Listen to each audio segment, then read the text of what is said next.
Hoje faço 70 anos. Enquanto mexo o molho do assado na cozinha, permito-me um pequeno sorriso.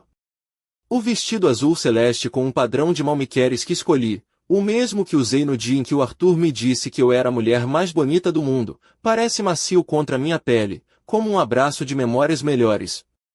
Tinha passado a ferro cada prega com cuidado, querendo parecer bem para minha família. A mesa da sala de jantar parecia perfeita. Tinha posto as toalhinhas de renda que herdei da minha mãe, os pratos de porcelana da Vista Alegre que só tirava em ocasiões especiais, e 3 pequenos jarros com margaridas do Jardim das Traseiras. O aroma do lombo de porco assado com castanhas misturava-se com o do arroz de feijão vermelho que tinha deixado a cozinhar em lume brando desde cedo. Tudo exatamente como o Arthur gostava de preparar aos domingos. A casa, aqui nos arredores de Santarém, cheirava a lar, a festa, a uma vida que parecia agora pertencer a um filme antigo. A voz da Leonor, a minha neta de 11 anos, tirou-me dos meus pensamentos. Ela apareceu no umbral da cozinha, os seus grandes olhos curiosos fixos em mim, perguntando se podia ajudar em alguma coisa. Claro, meu amor, respondi-lhe, secando as mãos no avental. Pedi-lhe que pusesse os guardanapos de linho na mesa, indicando que estavam na gaveta de cima do aparador. A Leonor acenou e dirigiu-se para a sala de jantar com passos leves. Sempre fora a mais doce dos meus netos, mais disposta a ajudar, mais observadora. Às vezes, apanhava-a a olhar para mim com uma expressão pensativa, como se estivesse a tentar compreender algo que os adultos lhe escondiam. Da sala, chegava o som da televisão e a voz do Tiago a comentar qualquer jogo do Benfica. O Vasco, o meu neto de 15 anos, estava provavelmente no seu quarto com os auscultadores postos, perdido no seu mundo de videojogos e música que soava panelas a cair por uma escadaria abaixo. Na sua idade, as reuniões de família eram mais uma obrigação do que um prazer, algo que eu compreendia perfeitamente. Tinha sido professora de português durante 40 anos. Conhecia bem os corações adolescentes. A voz da Sofia, a minha filha, ressoou desde a sala, tingida daquela impaciência que se tornará a sua segunda pele nos últimos anos. Perguntou se a comida já estava pronta, que o Tiago tinha de sair mais cedo. Respirei fundo antes de responder. Quase pronta, minha filha. Dá-me mais 5 minutos. Mais 5 minutos. Estava sempre a pedir mais 5 minutos de paciência, mais 5 minutos de compreensão. Desde que o Arthur morreu, há 3 anos, e me mudei para viver com a Sofia e a sua família, parecia que estava constantemente a pedir desculpa por ocupar espaço no que, tecnicamente, era minha própria casa. Mas eles não sabiam disso, e eu nunca lhes tinha recordado. O amor não deveria precisar de lembretes de propriedade. Terminei de servir a comida nas travessas de porcelana e levei-as para a sala de jantar, uma a uma. O arroz de feijão vermelho, o lombo assado com as suas castanhas douradas, os legumes salteados, o pão caseiro que sabia que a Leonor adorava e, por último, o molho rico que tinha estado a aperfeiçoar toda a manhã. Anunciei que o jantar estava na mesa, tirando o avental e alisando o vestido uma vez mais. Senti o tecido fino roçar nas minhas ancas, uma sensação que me lembrou da juventude, de dançar com o Arthur em festas de aldeia até os pés doerem. A família reuniu-se à volta da mesa com o barulho habitual, cadeiras a arrastar, conversas a meio, o clique dos telemóveis a serem postos de lado de má vontade. O Tiago sentou-se na cabeceira, a cadeira que fora do Arthur, enquanto a Sofia tomou o seu lugar habitual à minha direita. As crianças acomodaram-se à nossa frente, o Vasco com aquela expressão de resignação adolescente que eu conhecia tão bem. Tentei injetar alegria na minha voz, agradecendo a todos por me acompanharem no meu aniversário, dizendo que significava muito para mim tê-los ali. Houve murmúrios de parabéns à volta da mesa, mas notei a forma como a Sofia examinava a comida com aquela expressão que eu aprenderá a temer. A mesma que fazia as promoções no supermercado, avaliando se algo valia a pena ou era uma perda de tempo. Mãe, disse a Sofia, espetando o garfo no arroz de feijão. Ah, sério? Ainda cozinhas esta comida de lavrador? O silêncio que se seguiu foi denso, pegajoso como um melaço. Senti o sorriso a congelar-se no meu rosto. É o arroz de feijão do teu pai, murmurei, tentando manter a voz firme. Ele dizia sempre que era o melhor do Ribatejo. A Sofia soltou uma risada curta, sem humor. O pai dizia muitas coisas. Levantou o garfo com alguns grãos de feijão na ponta, como se estivesse a examinar algo desagradável. Olhem para isto. A sua voz ergueu-se, certificando-se de que todos a ouvissem. É comida de porcos. Comam, que vos fica bem. A risada que se seguiu foi o pior. Não a risada aberta e cruel, que teria sido mais fácil de enfrentar, mas aquela risada desconfortável, nervosa, que se espalhou pela mesa como uma nódoa de azeite. O Tiago aclarou a garganta e olhou para o seu prato. As crianças trocaram olhares, a Leonor a morder o lábio inferior, o Vasco intensamente concentrado na sua comida. Ninguém disse nada. Ninguém me defendeu. Fiquei ali sentada, com o vestido azul que o Arthur tanto amara, rodeada pela família para a qual tinha cozinhado, limpado e sacrificado. E compreendi, com uma clareza dolorosa, que estava completamente sozinha. Levantei-me da mesa, peguei no meu prato mal tocado e caminhei para a cozinha. Atrás de mim, ouvi a conversa recomeçar gradualmente, como se nada tivesse acontecido, como se não tivessem acabado de humilhar a mulher que criará aquela filha, que pagava as contas daquela casa, que tinha posto tudo num fundo fiduciário para assegurar o futuro deles. Enquanto lavava os pratos, as lágrimas finalmente chegaram, não de tristeza, mas de uma estranha mistura de libertação e determinação. Durante 40 anos, ensinara literatura. Mostrará às gerações de estudantes o poder das palavras, a importância do respeito, a beleza da dignidade humana. Na minha sala de aula, a tolerância para a crueldade era zero. Por que é que eu permitia que fosse diferente na minha própria casa? A água com sabão levou os restos do jantar, mas não conseguiu lavar a decisão que estava a tomar forma na minha mente. Uma decisão tão clara e firme como as lições que ensinara durante décadas. O respeito não se implora, exige-se. E quando não se pode exigir, retira-se do jogo. Enquanto secava o último prato, ouvi a Sofia rir-se na sala, provavelmente a mostrar algo ao Tiago no seu telemóvel. As crianças tinham subido para os seus quartos.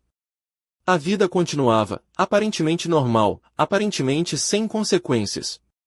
Mas eu sabia algo que eles não sabiam.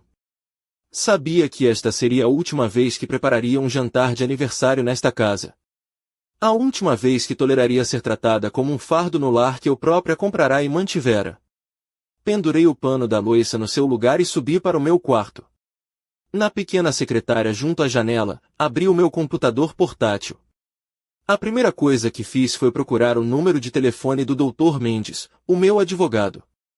Depois, o contato da minha gestora de conta no banco.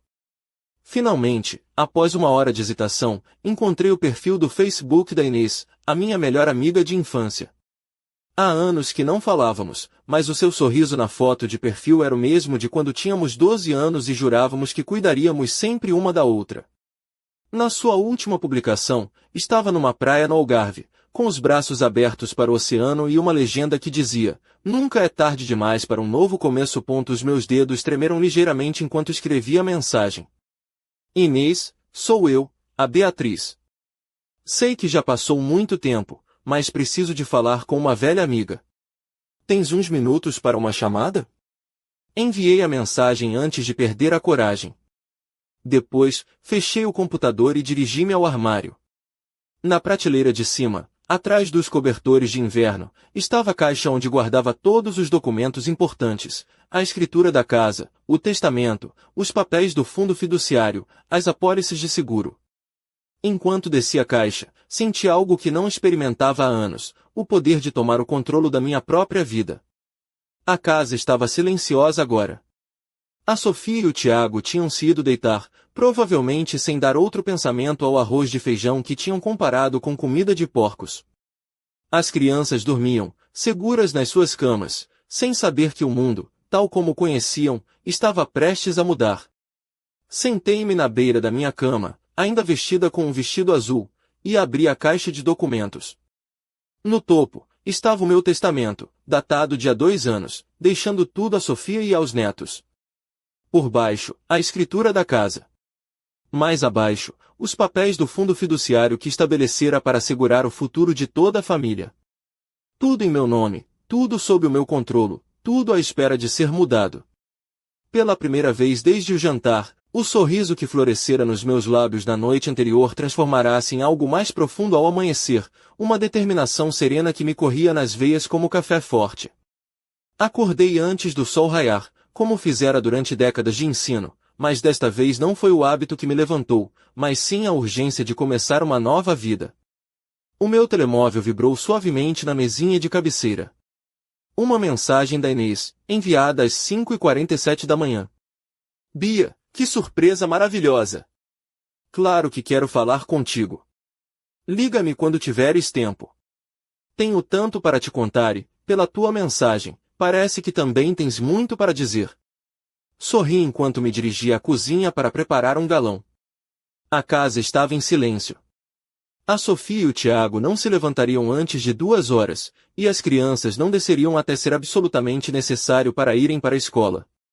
Esta era a minha hora, o meu momento de paz antes de o caos diário começar. Marquei o número da Inês enquanto o leite aquecia. Ela atendeu ao segundo toque. Beatriz Alencar, disse a sua voz, quente e familiar apesar dos anos. Há quanto tempo, minha irmã de alma? Irmã de alma. Era assim que nos chamávamos quando éramos miúdas, quando o mundo parecia cheio de possibilidades infinitas e jurávamos que nada nos separaria. A vida, claro, tinha outros planos, o casamento, os filhos, as carreiras, as distâncias geográficas. Mas agora, ao ouvir a sua voz, sentia como se não tivesse passado um único dia. Inês, murmurei, surpreendida por a minha voz ter quebrado ligeiramente. Precisava de ouvir uma voz amiga. Oh, querida, algo na tua mensagem disse-me que não era só para pôr a conversa em dia. O que se passa? Durante os 20 minutos seguintes, enquanto o sol começava a filtrar uma luz dourada pelas janelas da cozinha, contei-lhe tudo. O aniversário, a humilhação, os anos a sentir-me como uma estranha na minha própria casa. A Inês ouviu-me sem interromper, fazendo apenas pequenos sons de compreensão e, ocasionalmente, de indignação. Bia, disse ela finalmente, sabes o que te disse quando tínhamos 16 anos e o Zé Manel me fez chorar no baile dos finalistas? Sorri, apesar de tudo. Disse-te que ninguém que te trata mal merece o privilégio da tua presença. Exato. E aqui estás tu, com 70 anos, a precisar de te lembrar da tua própria sabedoria. É que é diferente quando é família, Inês. É a minha filha. Não, querida. É diferente quando tu decides que é diferente. Mas o respeito é respeito, não importa quem está do outro lado da equação. Ouvi passos no andar de cima. A Sofia estava a levantar-se. Tenho de ir, sussurrei. Mas Inês, achas que é demasiado tarde para grandes mudanças? A sua risada foi como mel quente. Bia, acabei de comprar uma casinha aqui em Tavira, com vista para a ria. Tem um quarto extra que está a implorar por uma companheira de casa que saiba fazer aquele pão de ló que costumavas levar para a escola. Se estás a pensar no que eu acho que estás a pensar, a minha porta está aberta. Desligamos mesmo quando a Sofia entrou na cozinha, despenteada e mal-humorada como sempre de manhã. Já fizeste café? Resmungou, dirigindo-se diretamente à máquina sem me cumprimentar. Bom dia, minha filha, respondi suavemente. Dormiste bem? Ela olhou para mim por cima do ombro enquanto se servia de uma chávena. Sim, bem. Oh mãe, preciso que vais buscar os miúdos à escola no sábado. Eu e o Tiago vamos sair. Não era uma pergunta, era uma declaração, como sempre. Claro, disse eu, embora por dentro soubesse que, no sábado, os meus planos já estariam em movimento. O resto da manhã decorreu na sua rotina habitual. Preparei o pequeno almoço, fiz as sanduíches para as crianças, certifiquei-me de que tinham tudo o que precisavam para a escola. Mas cada movimento familiar parecia diferente agora, carregado da consciência de que em breve seria a última vez. Assim que a casa se esvaziou, a Sofia no ginásio, o Tiago no trabalho, as crianças na escola, peguei na minha agenda e comecei a fazer chamadas. A primeira foi para o Dr. Mendes, o meu advogado há mais de 20 anos, um homem sério e de confiança que tratara de todos os meus assuntos legais desde a morte do Arthur. Dona Beatriz, disse a sua secretária, o Dr. Mendes pode recebê-la esta tarde, às 3. Parece-lhe bem? Perfeito. A segunda chamada foi para a doutora Catarina Alves, a minha gestora de conta. Uma mulher inteligente que ajudara o Arthur e a mim a construir uma base financeira sólida ao longo dos anos. Beatriz, disse a Catarina quando finalmente me atendeu, que prazer ouvi-la. Em que posso ajudar? Preciso de rever todos os meus ativos, Catarina. Tudo. E preciso de explorar opções para reorganizar algumas coisas. Houve uma pausa. A Catarina era suficientemente experiente para reconhecer o tom de uma mulher que tinha tomado uma decisão importante. Quando gostaria de nos reunirmos? Amanhã de manhã. Vou arranjar um espaço para si às 10. Passei o resto da manhã a caminhar pela casa com olhos novos. Já não a via como o meu lar, mas como uma propriedade.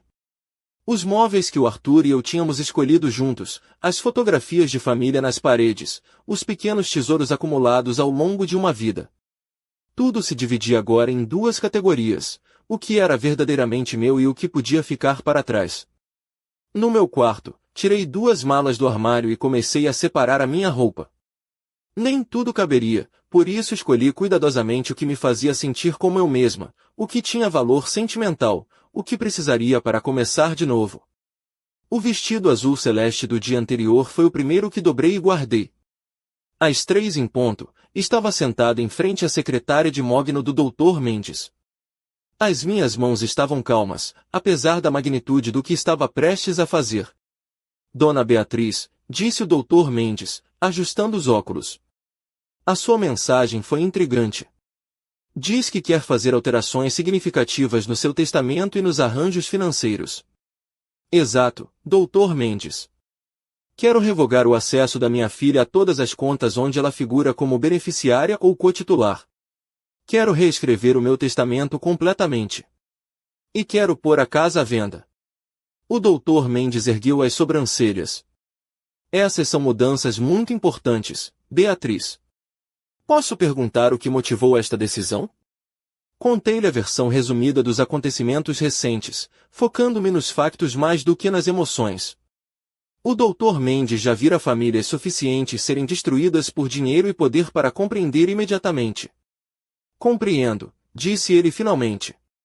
E os seus netos? A Leonor e o Vasco terão os seus fundos para educação intactos, mas num fundo fiduciário que não pode ser tocado pelos pais até cumprirem 25 anos. Quero garantir que tenham oportunidades, mas também que aprendam o valor do trabalho e do respeito. E o resto dos seus ativos? Respirei fundo. Uma parte para instituições de caridade ligadas à educação, outra parte para mim, para minha nova vida. E se a Leonor provar que aprendeu o que significa o respeito familiar, bem, veremos. O Dr. Mendes tomou notas meticulosamente. Quando quer que estas mudanças entrem em vigor? Imediatamente. E, Dr. Mendes, preciso que isto se mantenha em absoluta confidencialidade até eu estar pronta. Claro. Quanto tempo calcula que precisará? 2 semanas, disse eu, surpreendendo-me com a certeza na minha voz. Em 2 semanas, tudo estará no seu lugar.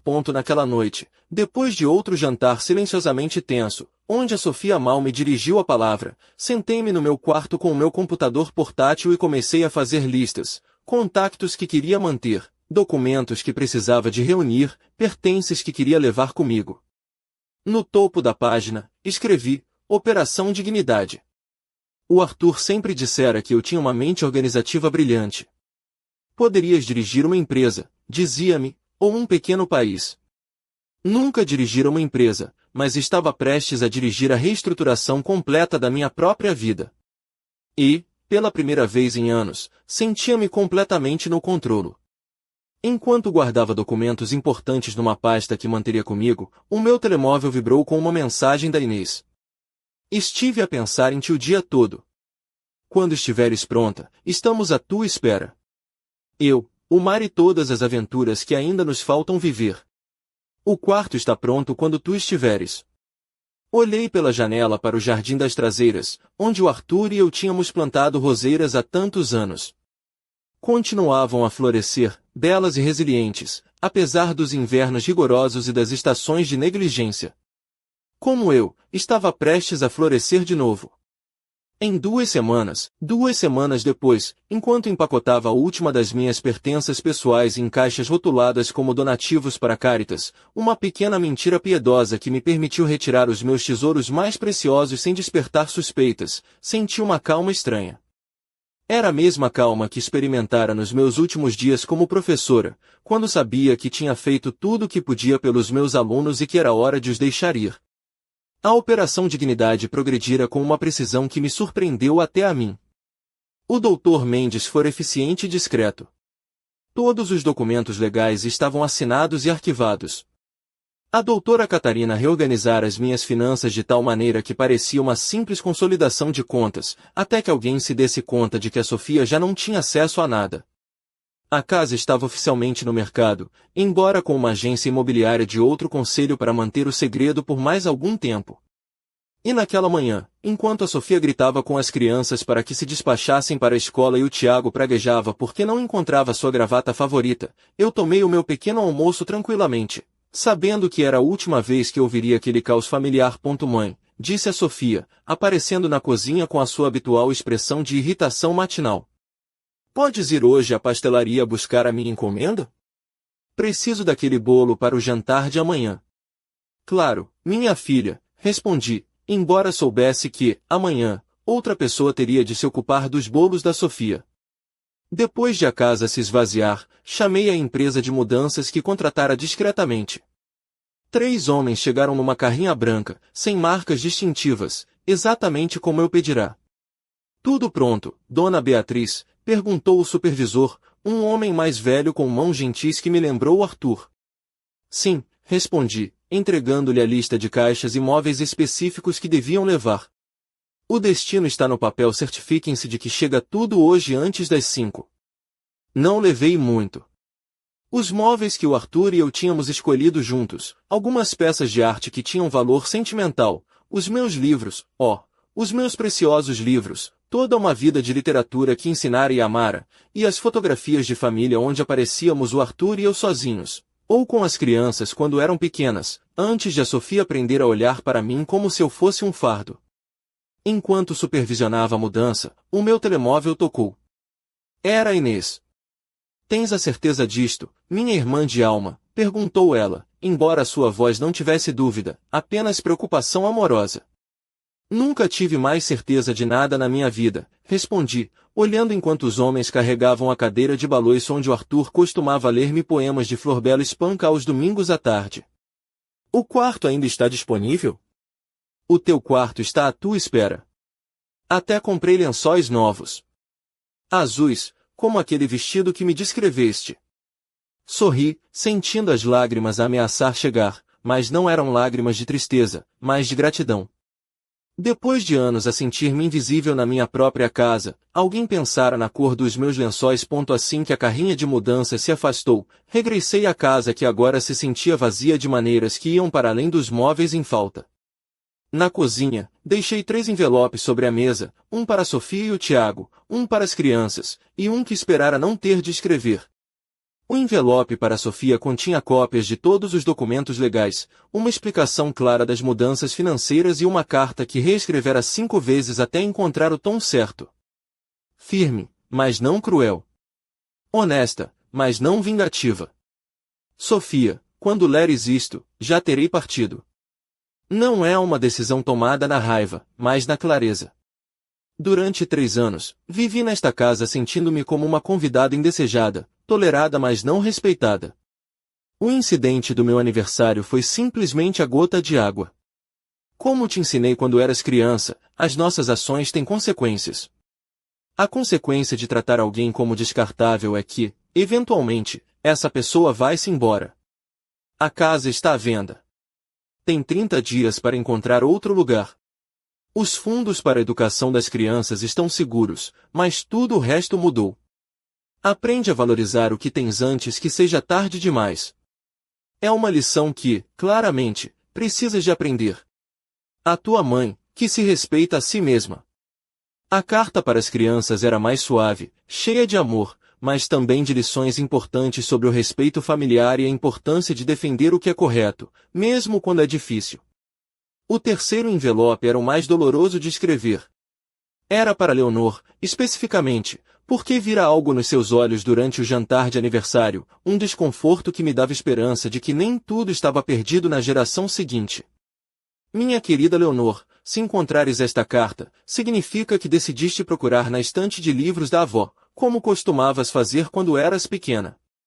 Sempre soubeste que os melhores tesouros estavam escondidos entre as páginas. Não estou zangada contigo, meu amor. Compreendo que é difícil opor-se aos adultos, especialmente a tua própria mãe. Mas espero que, quando fores mais velha, te lembres deste momento e escolhas ser diferente. O respeito não é algo que se dá apenas a estranhos. Deve começar em casa, com a família. Se algum dia decidires que queres conhecer a avó que te ama incondicionalmente, procura-me. Haverá sempre um lugar para ti na minha nova vida. Com todo o meu amor, avó Beatriz.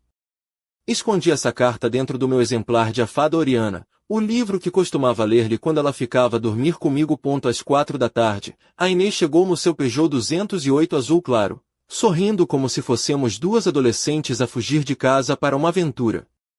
Pronta para tua nova vida? Perguntou ela, ajudando-me a carregar as duas malas que continham o essencial, roupa, medicamentos, documentos pessoais e a caixa de joias onde guardava a aliança de casamento do Arthur.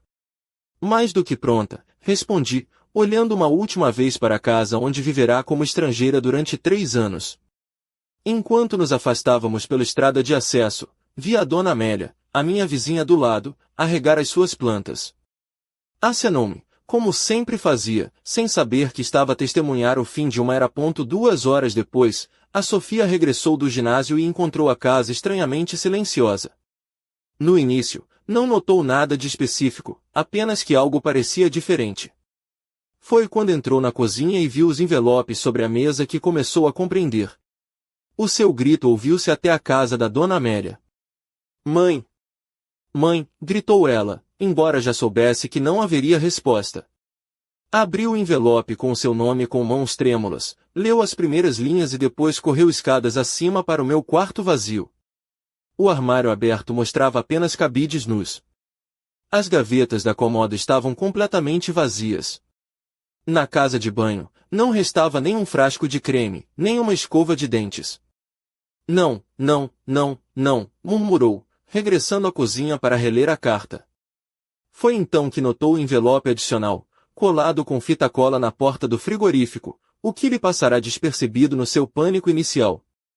Este envelope continha uma única folha de papel, o aviso de despejo. 30 dias para evacuar a propriedade. A casa estava oficialmente à venda, com efeito imediato.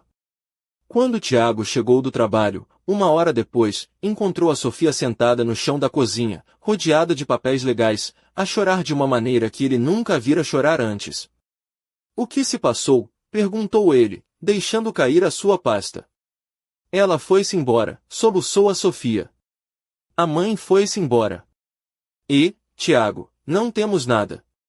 As contas bancárias, a casa, estava tudo em nome dela. Tudo. O Tiago pegou um dos documentos do chão, os seus olhos percorrendo as palavras que oficialmente os deixavam sem casa e sem os recursos financeiros que tinham dado por garantidos durante anos. Como é que ela pôde fazer isto? Murmurou ele. Sem dizer nada, sem aviso. A Sofia levantou o olhar, os seus olhos vermelhos e inchados. O aviso foi quando me pediu para não a tratar como lixo. O aviso foi cada vez que agi como se ela não importasse. Pela primeira vez em anos, a Sofia começou a compreender o que perderá. Não apenas o dinheiro ou a casa, mas a mulher que sacrificará tudo pela sua família e receberá apenas desprezo em troca. Entretanto, a 200 quilômetros de distância, eu estava sentada na varanda de uma pequena casa caiada de branco em frente à Ria Formosa, a beber um chá de cidreira e a ouvir o som das ondas. A Inês estava ao meu lado, a fazer crochê e a contar-me histórias da sua nova vida na costa. Arrependes-te? Perguntou-me ela suavemente. Olhei para o horizonte, onde o sol começava a pôr-se, pintando o céu de laranjas e rosas. Não, respondi com certeza absoluta. Pela primeira vez em anos, consigo respirar. No meu novo quarto, Os meus livros já estavam organizados em prateleiras que a Inês instalara especialmente para mim. Os lençóis azuis cheiravam a alfazema e amaciador fresco. 6 semanas depois da minha chegada a Tavira, acordei pela primeira vez em décadas sem aquela sensação de opressão no peito que passará a considerar normal. A luz do sol filtrava-se pelas cortinas de renda branca do meu novo quarto, e o som constante das marés da Ria Formosa substituir o ruído do trânsito e das discussões familiares que marcará as minhas manhãs durante tanto tempo. A Inês já estava de pé. Sempre fora madrugadora, e o aroma a café e a algo que cozia no forno flutuava desde a cozinha. Vesti o meu hobby de algodão, que comprará na semana anterior, um tecido macio num tom de lavanda que o Arthur teria dito que realçava os meus olhos, e desci as escadas da nossa pequena casa caiada de branco. Bom dia, minha irmã de alma, saudou-me a Inês, que estava de pé em frente ao forno com um sorriso radiante. Estou a experimentar uma receita de queijadas de laranja que encontrei no clube de leitura. O clube de leitura. Uma das muitas maravilhas da minha nova vida que ainda me surpreendiam com a sua existência. 3 dias depois da minha chegada, a Inês arrastara-me suavemente à biblioteca municipal, onde um grupo de 8 mulheres se reunia todas as quintas-feiras para discutir livros e, mais importante, para se conectarem umas com as outras de maneiras que eu me esquecera que eram possíveis. Cheiram deliciosamente, disse eu, servindo o café na chávena azul que a Inês designara como minha desde o primeiro dia. Cada pequeno gesto de pertença continuava a emocionar-me. A Margarida diz que o truque está em não bater demasiado a massa, continuou a Inês, referindo-se a uma das nossas companheiras do clube. Uma mulher de 72 anos que criara 6 filhos e agora canalizava toda essa energia maternal para cuidar de qualquer pessoa que se cruzasse no seu caminho. Enquanto tomávamos o pequeno almoço na pequena sala de jantar com vista para a Ria, a Inês contou-me seus planos para o dia, uma visita ao mercado municipal seguida de uma sessão de pintura em aguarelas no parque. Começara a ter aulas de arte depois de se divorciar, 3 anos antes, e as suas pinturas, embora amadoras, estavam cheias de uma alegria que irradiava de cada pincelada. "Há linhas?", perguntou-me ela, embora soubesse que eu provavelmente tinha outros planos. "Hoje vou fazer biscoitos", respondi, sentindo aquela familiar centelha de entusiasmo que agora associava a ter projetos próprios. A Ana pediu-me para levar bolachas à biblioteca para o evento de leitura para crianças no sábado. A Ana era bibliotecária, uma mulher de 35 anos com uma energia infinita e um amor genuíno por conectar pessoas através dos livros. Quando soube que eu fora professora de português, pedirá-me imediatamente para ajudar com as atividades para crianças. No início, hesitei. Queria realmente continuar a trabalhar com crianças, depois de tudo? Mas na primeira vez que me sentei naquele círculo de pequenos rostos expectantes, lembrei-me do porquê de ter escolhido ensinar. Não era apenas o amor pela literatura, era o amor por ver as mentes jovens expandirem-se, por fazer parte do momento em que uma criança descobre que as palavras podem criar mundos inteiros. Aquela menina, a Sofia, vai lá estar no sábado? Perguntei, pensando na pequena de 9 anos que começara a lembrar-me muito da Leonor naquela idade, curiosa, observadora, com uma fome por histórias que parecia insaciável. A Sofia aparecia na biblioteca todas as quartas-feiras com a sua avó, uma mulher trabalhadora que limpava escritórios à noite e cuidava da neta durante o dia. "Emprestaste-lhe O Cavaleiro da Dinamarca na semana passada, não foi?", perguntou a Inês. "Sim." "E quando me devolveu na quarta-feira, tinha 3 páginas de notas escritas num caderno, perguntas sobre a jornada do cavaleiro, teorias sobre o que aconteceu em Itália, até algumas tentativas de desenhar o mapa da sua viagem." Sorri, lembrando a conversa que tivemos sobre o livro. A Sofia compreenderá aspectos da história que alguns dos meus alunos do secundário costumavam ignorar. Havia algo de especial naquela menina, uma centelha que me lembrava por que amara tanto ensinar. "Vais acabar por ser a mentora oficial dessa menina", previu a Inês com um sorriso conhecedor. "Talvez", admiti. A avó dela mencionou que a Sofia quer ser escritora. Disse-lhe que poderíamos começar um pequeno workshop de escrita criativa, se houvesse interesse. Era surpreendente como facilmente caíra neste novo ritmo de vida. Manhãs tranquilas, projetos que escolhia por prazer em vez de obrigação, conversas que me nutriam em vez de me esgotarem. Às tardes, a Inês e eu caminhávamos pela praia, às vezes em silêncio, às vezes partilhando memórias dos nossos anos perdidos ou sonhos para os anos que nos restavam. Começar a escrever também. Nada de ambicioso, apenas reflexões num diário sobre esta nova etapa da minha vida. Mas a Ana vira alguns dos meus escritos e sugerira-me que considerasse partilhar as minhas experiências com outras mulheres que pudessem estar a passar por transições semelhantes. Poderias começar um grupo de apoio, dissera ela, para mulheres que estão a redefinir as suas vidas depois dos 60. A ideia intrigava-me. Naquela quinta-feira, no nosso clube de leitura, estávamos a discutir A Idade da Inocência de Edith Wharton, um romance sobre como as pessoas se adaptam quando seu mundo muda de forma fundamental. A ironia não me escapou. Acreditam que é possível reinventarmos-nos completamente depois de uma certa idade? Perguntou a Susana, uma mulher de 58 anos que começara a vir ao grupo depois de os filhos saírem de casa e ela se ter dado conta de que não sabia quem era quando não estava a ser mãe. Olhem para Beatriz, disse a Margarida, apontando para mim com um sorriso caloroso. Chegou aqui há 6 semanas como uma mulher e está a transformar-se noutra pessoa completamente. Não noutra pessoa, corrigi suavemente. Na pessoa que sempre fui, mas que me tinha esquecido de como ser. Naquela tarde, enquanto caminhava sozinha pela praia, a Inês fora para sua aula de pintura, refleti sobre essas palavras. Era verdade. Não me estava a reinventar do zero, estava a redescobrir aspectos de mim mesma que tinham sido enterrados sob anos a agradar aos outros e a evitar conflitos. O meu telemóvel vibrou no meu bolso. Uma mensagem de um número que não reconheci imediatamente. Mas quando li a mensagem, o meu coração acelerou. Avó, sou eu, a Leonor. Encontrei a tua carta. Podemos falar? Parei a meio da praia, sentindo as ondas a lamberem meus pés descalços. Durante 6 semanas, esperara por esta mensagem. Temera-a, desejara-a.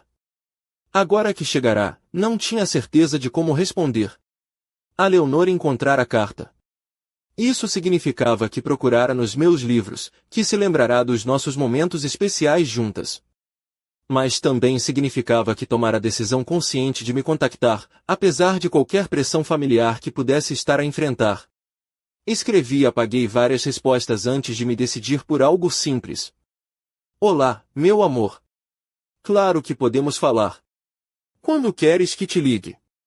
A resposta chegou quase imediatamente. Agora. A mãe saiu com o pai. O Vasco está em casa de um amigo. Estou sozinha. Encontrei um tronco de madeira que fora arrastado pelas marés e sentei-me, marcando o número com mãos ligeiramente trêmulas. A avó? A voz da Leonor soava pequena e hesitante. Olá, querida, respondi, sentindo meu coração encher-se só de ouvir a sua voz. Como estás? Confusa, admitiu ela, e triste. E acho que compreendo por que te foste embora.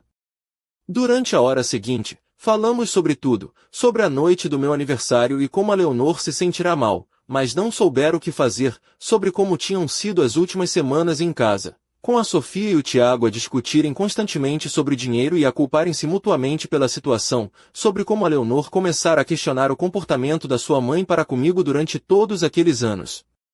Nunca me dei conta de quão cruel a mãe era contigo, disse a Leonor, a sua voz a quebrar-se ligeiramente. Pensava que era assim que as famílias falavam umas com as outras. Nem todas as famílias, meu amor, disse-lhe suavemente. E nunca deveria ser assim. Posso ir visitar-te? Perguntou ela finalmente.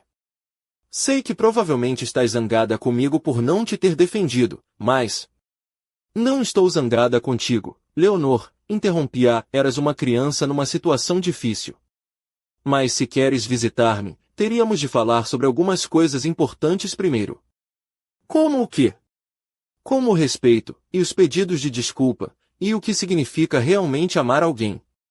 Houve uma longa pausa, e depois, estou pronta para essa conversa, avó. Enquanto terminava a chamada e caminhava de volta para casa onde a Inês já preparava o jantar, senti algo que não experimentava há semanas, nervosismo. A vida que construíra aqui era perfeita na sua simplicidade e paz. Estaria eu pronta para complicar de novo com a família? Mas quando vi as gaivotas a voar sobre as ondas e senti a brisa salgada no meu cabelo, soube que a resposta era sim. Não porque tivesse de o fazer, mas porque escolhia fazê-lo. Desta vez, seria nos meus termos. A primeira chamada chegou numa terça-feira de manhã, 3 dias depois da minha conversa telefônica com a Leonor. Estava no jardim das traseiras da casa, a plantar ervas aromáticas em vasos que a Inês e eu tínhamos comprado no mercado, quando o meu telemóvel começou a vibrar insistentemente. O nome no ecrã fez-me suspirar, Dr. Mendes. Bom dia, Dr. Mendes, respondi, tirando as luvas de jardinagem. Beatriz, preciso de a informar sobre algo importante. A sua filha iniciou uma ação legal contra si. Sentei-me no banco de madeira que a Inês colocará debaixo do carvalho do jardim, sentindo uma calma estranha perante a notícia. De alguma forma, já estava à espera disto. Que tipo de ação legal? Está a alegar abandono de obrigações familiares e a tentar impugnar as alterações que fez ao seu testamento e aos arranjos financeiros. Também alega que a senhora tem algum tipo de deterioração mental que a tornou incapaz de tomar estas decisões. Uma risada escapou-me dos lábios antes que pudesse detê-la. Deterioração mental? Aparentemente, o argumento dela é que nenhuma mãe mentalmente competente abandonaria a sua família, especialmente deixando-os sem recursos financeiros. Compreendo. E qual é a sua avaliação das hipóteses dela? Praticamente nulas, respondeu o Dr. Mendes com certeza. Temos documentação médica recente que mostra que está em perfeito estado mental. Temos registros detalhados de todos os anos em que ela teve acesso às suas finanças sem contribuir para o lar, e temos o facto de que nunca teve a obrigação legal de a sustentar financeiramente depois de ela se casar e estabelecer a sua própria família. Quando é a audiência? Daqui a 2 semanas. Estará disponível para testemunhar? Olhei para a casa onde a Inês estava na cozinha, provavelmente a preparar o almoço e a trautear uma das canções que tínhamos ouvido no concerto de fado da semana anterior. Olhei para a ria, visível do nosso pequeno jardim, onde eu acordara todas as manhãs sentindo-me mais eu mesma do que em anos. Sim, respondi. Estarei lá ponto naquela noite, enquanto jantávamos robalo grelhado com as ervas que eu plantara naquela manhã, contei a Inês sobre a chamada do Dr. Mendes. Essa rapariga não sabe quando parar, pois não, disse a Inês, abanando a cabeça. Como planeias lidar com isto? Com a verdade, respondi simplesmente. A verdade completa. A semana que se seguiu passou numa estranha suspensão. Continuei com a minha rotina normal, as manhãs com o clube de leitura, as tardes a ajudar na biblioteca, as caminhadas pela praia com a Inês. Mas por baixo da tranquilidade superficial, estava a preparar-me mentalmente para enfrentar a Sofia pela primeira vez desde que partirá. A Leonor ligara-me mais 2 vezes. Na segunda conversa, contará-me que os pais estavam cada vez mais desesperados, que tinham tido de se mudar para um apartamento pequeno, que o Tiago estava a considerar declarar insolvência. A mãe diz que vais vir ao tribunal, dissera Leonor, a sua voz carregada de emoções que eu não conseguia nomear. Sim, vou. Estás nervosa?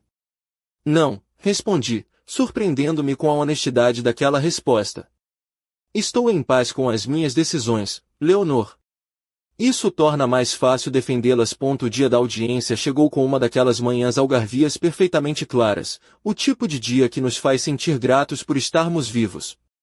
A Inês oferecerá-se para me acompanhar, mas eu disse-lhe que precisava de fazer isto sozinha. Estarei aqui quando voltares, dissera-me ela, abraçando-me na varanda antes de eu partir, com uma garrafa de vinho verde e a tua comida favorita. O edifício do tribunal em Faro parecia estranho depois de 2 meses de ar salgado e espaços abertos. Tudo parecia mais pequeno, mais asfixiante, mais cheio da energia frenética que eu esquecera que um dia considerará normal. A Sofia estava no corredor com o seu advogado, um homem jovem que parecia mais nervoso do que confiante. Quando me viu, o seu rosto passou por uma série de emoções, surpresa, dor e, finalmente, aquela familiar expressão de ressentimento que eu passará a conhecer tão bem. Mãe, disse ela, a sua voz a quebrar-se ligeiramente. Estás diferente. Era verdade. Perderá peso nas últimas semanas, não de estresse, mas de voltar a cozinhar refeições que realmente queria comer. O meu cabelo, que deixara crescer e agora usava num estilo mais descontraído, tinha mais brancas, mas parecia mais saudável. Usava um vestido azul marinho que comprara especificamente para esta ocasião, um que me fazia sentir profissional e segura de mim. Vestia umas sabrinas de pele macia, e um lenço de seda colorido ao pescoço, o único acessório que permiti, um toque de cor contra a seriedade do dia. Sinto-me diferente, respondi honestamente. Como pudeste fazer-nos isto? Perguntou ela. E, por um momento, ouvi a menina pequena que ela fora um dia, confusa e magoada. Ah, sério, queres ter esta conversa aqui, Sofia? Perguntei suavemente. Por que terei de te dar a resposta completa? O advogado dela tocou-lhe no braço, claramente querendo evitar qualquer confronto antes da audiência oficial. Dentro da sala do tribunal, sentei-me com o Dr. Mendes enquanto a Sofia e o seu representante se acomodavam do outro lado. A juíza, uma mulher de meia idade com uma expressão que sugeria que já vira todo tipo de dramas familiares, revisou os documentos à sua frente. Este é um caso invulgar, começou ela. A senhora Sofia Alencar alega que a sua mãe, a senhora Beatriz Alencar, abandonou as suas obrigações familiares de forma irracional e está a pedir que se revertam certas alterações financeiras e de propriedade feitas recentemente. O advogado da Sofia apresentou o seu caso primeiro. Falou sobre o abandono súbito e inexplicável das minhas responsabilidades, sobre como eu deixara uma família jovem sem recursos e sobre as suas suspeitas de que eu estivera sob influência indevida ou a experienciar deterioração cognitiva. Ouvi tudo sem reagir, tomando notas ocasionais, mas maioritariamente observando a Sofia. Parecia cansada, mais magra do que eu me lembrava, e havia um desespero nos seus olhos que me fez sentir uma pontada de algo que poderia ter sido pena, se eu não estivesse tão zangada a ponto quando chegou a minha vez de testemunhar. Levantei-me com a confiança que vem de saber que a verdade está do nosso lado. Dona Beatriz, começou o Dr. Mendes, pode explicar ao tribunal as circunstâncias que levaram à sua decisão de mudar os seus arranjos de vida e financeiros? Durante os 40 minutos seguintes, contei a minha história. Não com dramatismo ou autocompaixão, mas com a clareza factual que aprenderá durante décadas de ensino. Falei sobre os anos a viver na minha própria casa como uma hóspede. Descrevi o padrão de falta de respeito que culminara na humilhação pública do meu aniversário. Expliquei como tentará durante anos abordar estes problemas diretamente, sem resultado. Em algum momento, a sua filha contribuiu financeiramente para o lar? Perguntou o Dr. Mendes. Não. Durante os 3 anos em que vivi com ela e a sua família, eu paguei a hipoteca, os serviços públicos, as compras e a maioria das despesas relacionadas com os meus netos. E como se sentia sendo tratada desta maneira na sua própria casa? Como se fosse um fardo, respondi, olhando diretamente para Sofia. Como se a minha presença fosse tolerada pelas minhas contribuições financeiras, mas não valorizada por qualquer outra razão. O momento mais poderoso chegou quando o Dr. Mendes me pediu para descrever a noite do meu aniversário. A minha filha comparou a comida que eu preparara com amor com comida para porcos, disse eu, a minha voz mantendo-se firme. Sugeriu que era apropriado para mim comê-la. Ninguém naquela mesa me defendeu. Ninguém disse que era inapropriado. Nesse momento, compreendi que criará uma filha que achava que era aceitável humilhar publicamente a mulher que a criará, educar e apoiará financeiramente durante toda a sua vida. Pude ver a Sofia encolher-se na sua cadeira. Quando o advogado da Sofia teve a sua oportunidade de me interrogar, tentou pintar a minha partida como cruel e irresponsável. Não acha que deveria ter tentado resolver estes problemas antes de tomar medidas tão drásticas? Perguntou ele. Passei 3 anos a tentar resolver estes problemas, respondi. O problema não era a falta de comunicação. O problema era a falta de respeito. Mas abandonar a sua família completamente, deixá-los sem recursos. Eu não abandonei a minha família, corrigi firmemente. Retirei-me de uma situação abusiva. E não os deixei sem recursos. Retirei-lhes o acesso aos meus recursos. Há uma diferença significativa. A audiência durou menos de 3 horas. A juíza deliberou durante 15 minutos antes de regressar com a sua decisão. Este tribunal conclui que a senhora Beatriz Alencar agiu dentro dos seus plenos direitos legais ao realizar as alterações nos seus arranjos financeiros e de vida, anunciou ela. Não há evidência de deterioração mental ou influência indevida. De facto, a evidência sugere que a senhora Alencar tomou decisões ponderadas e bem consideradas